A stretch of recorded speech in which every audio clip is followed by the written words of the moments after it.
Bonjour à toutes et à tous et bienvenue dans cette nouvelle vidéo où nous allons reparler des Animaux Fantastiques 3, les secrets de Dumbledore. Ça fait un moment qu'on n'est pas revenu sur le sujet et là avec cette deuxième bande-annonce, j'estime qu'il peut être pourquoi pas intéressant de faire une petite mise au point concernant le film. Ce dernier arrive à très grands pas le 13 avril, donc voilà, on n'est pas si loin que ça de la sortie. Déjà, ce film a une particularité, c'est que l'on ne sait toujours pas si ce troisième volet sera le dernier de la saga ou si Warner prévoit toujours de faire 5 films. Vous le savez tous, la saga des Animaux Fantastiques a eu pas mal de complications, dont notamment le changement d'acteur pour Grindelwald avec Johnny Depp et Mads Mikkelsen. On ne va pas trop s'étendre là-dessus, sur les complications, etc. Mais du coup, on nous parlait de 5 films, puis après de 3, puis on est revenu à 5, etc. Bref, on ne sait pas vraiment, et au final, il est fort à parier que Warner attend de voir les résultats des Animaux Fantastiques 3 pour savoir s'ils feront la suite, etc. Mais en même temps, dans tous les cas, ce troisième opus ne pourra jamais être véritablement la fin. Tout simplement car en termes de cohérence, nous savons que Dumbledore et Grindelwald se sont véritablement affrontés dans un combat ultime en 45. Et les Animaux Fantastiques 2 s'est déroulé en 1927. Donc voilà, impossible qu'il y ait une différence de 20 années entre les deux films. Le synopsis du troisième film nous parle plutôt des années 1930, soit quelques années plus tard, ce qui est largement plus cohérent et cela reste quand même loin du combat entre Dumbledore et Grindelwald. Ensuite, rentrons plus en détail dans la thématique que nous donne le titre du film, soit les secrets de Dumbledore. C'est quelque chose dont on parle depuis le premier film, mais la saga des Animaux Fantastiques, même si nous suivons les aventures de Norbert Dragono, c'est avant tout une saga qui traite de l'opposition d'Albus Dumbledore et de Gellert Grindelwald. Et les bandes annonces du troisième film insistent pas mal sur cette thématique. Nous retrouvons des plans d'Albus Dumbledore vieux, notamment devant la Pancine, histoire d'accentuer l'idée que Dumbledore possède un lourd passé et a fait des choix et des actions qui ont fait qu'il est devenu l'un des plus grands sorciers que le monde n'ait jamais connu. Sauf que ce passé, on le sait notamment via les livres et les films, eh bien, il n'a pas toujours été tout rose. Albus était le plus grand allié de Grindelwald. Il était en quête de puissance, notamment avec la recherche des reliques de la mort. Il voulait changer le monde, et pour arriver à ses fins, il a dû faire des sacrifices. Et c'est totalement là-dedans que l'on va plonger dans ce troisième opus, le passé de Dumbledore et notamment sa relation avec Grindelwald. Pour moi, il y aura dans le film 4 points principaux concernant le passé d'Albus Dumbledore qui vont ressurgir. Le premier sera ce fameux pacte de sang qui relie Albus et Gellert et qui les empêche de s'affronter directement. Même si nous savons dans le fond ce que c'est, le deuxième film introduisait avant tout le concept de ce pacte. Maintenant, on va très certainement avoir l'historique et le contexte de pourquoi et comment ils l'ont fait. Et surtout,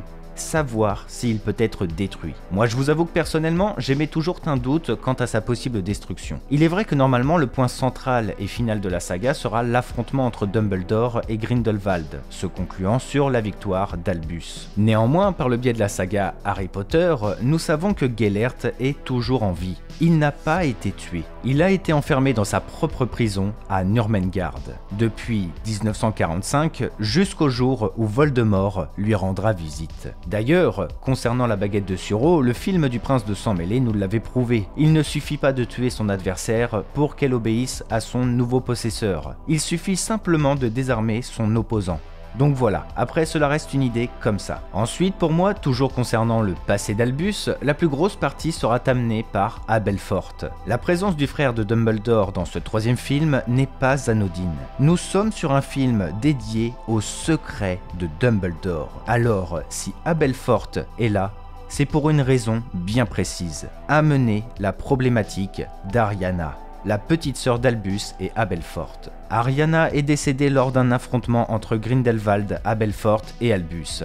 Et c'est le point de rupture ultime entre les deux frères. Abelfort a toujours tenu Albus responsable de la mort de leur sœur, notamment à cause de sa liaison avec Grindelwald et son obsession pour le pouvoir. Et le truc, c'est qu'il y a énormément de non-dits concernant ce grand conflit. Déjà, on n'a jamais réellement su qui avait tué Ariana ce jour-là.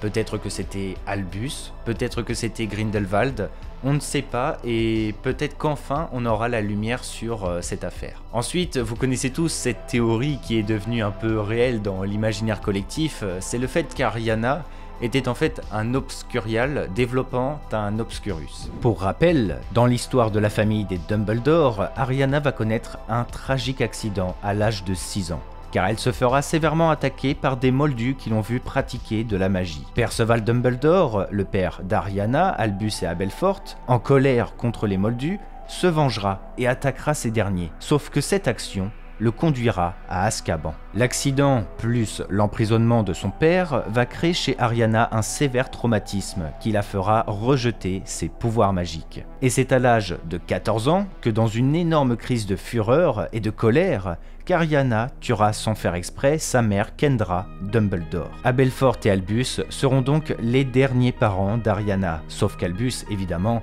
est toujours absent et dévoué à Grindelwald, ses études et sa quête de puissance. Ariana coche toutes les cases de l'Obscurus, et c'est justement ce secret, ce non-dit sur la famille Dumbledore, qui pourrait expliquer pourquoi Grindelwald était en quête de retrouver Croyance, qui est un Obscurial développant un Obscurus, et de l'autre côté, cela expliquerait pourquoi Albus a engagé Norbert Dragono, qui est un magizoologiste qui a déjà réussi à capturer un Obscurus et à l'enfermer dans sa valise. Norbert serait là pour justement sauver Croyance, et par conséquent, enlever à Grindelwald son plus puissant serviteur. D'ailleurs, il faudra répondre aussi à la déclaration de Grindelwald, affirmant que Croyance serait Aurelius Dumbledore, mais rien ne permet d'affirmer encore s'il a menti ou non. On avait déjà exploré cette question à l'époque, mais il y a de fortes chances, vu que Croyance et Albus vont s'affronter, que nous aurons les réponses dans ce film. Enfin, concernant les secrets de Dumbledore, il est clair que nous allons avoir un début de l'Ordre du Phénix. Normalement, le groupe secret a été fondé en 1970 par Albus Dumbledore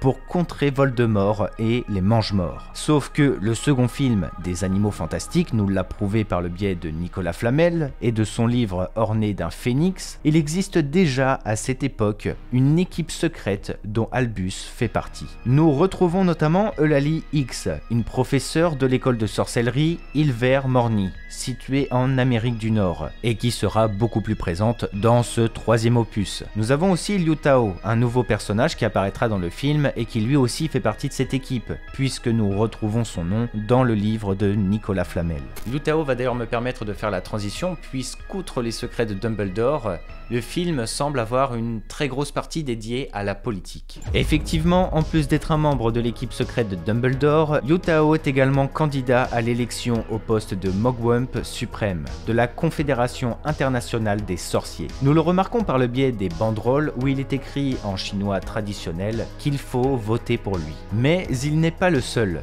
et cette élection va permettre l'intégration de nouveaux personnages, notamment la brésilienne Vicencia Santos, où pareil, nous retrouvons des banderoles à son effigie, avec son nom indiquant qu'il faut voter pour elle. Également, nous aurons l'intégration du personnage d'Anton Vogel, un sorcier allemand qui est l'actuel Mogwump suprême. Ce qui est intéressant avec cette élection, c'est que déjà la Confédération internationale des sorciers, avec le titre de Mogwump suprême, eh bien c'est un peu, on va dire, le pouvoir ultime dans le monde des sorciers. Car évidemment, le Mogwump suprême est quelqu'un qui possède beaucoup de pouvoir et d'influence dans le monde des sorciers. C'est quelqu'un qui a les yeux un peu partout, qui garde un œil sur tout, qui peut donner l'ordre d'intervenir dans des conflits, etc., etc. Grindelwald est forcément intéressé par cette élection. Dans le second film, il organisait déjà des rencontres avec ses partisans, notamment en France. Et dans les bandes annonces, nous le voyons faire un discours aux côtés des autres candidats. Nous le voyons même se faire aduler par ses partisans.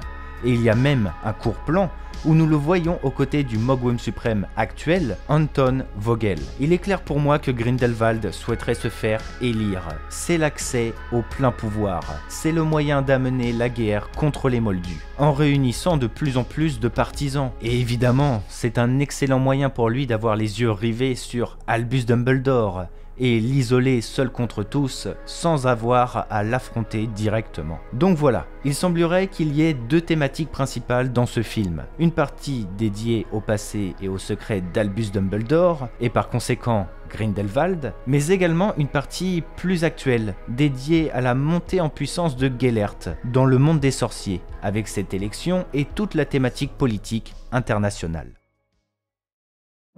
Je pense que nous allons nous arrêter là pour le moment. Alors, il est vrai, je n'ai pas parlé de l'absence totale de Tina Goldstein dans les trailers. C'est pourtant un personnage principal de la saga. Personnellement, je pense que c'est souhaité. Tina aura certainement un rôle clé dans ce troisième film. Et en tant qu'Aurore, elle pourrait être pourquoi pas en infiltration ou quelque chose du genre. Et puis voilà, sa sœur Queenie a rejoint Grindelwald, donc c'est sûr qu'elle ne va pas en rester là. Mais bon, il n'y a aucune information pour le moment. Écoutez, c'était une petite vidéo dédiée aux Animaux Fantastiques 3. J'espère que cela vous aura plu. Si c'est le cas, évidemment, n'hésitez pas à laisser un petit pouce bleu, un commentaire sur si le film vous hype ou pas, hein. Et puis écoutez, que le Lionheart soit avec vous, c'était Argorok, allez, ciao tout le monde.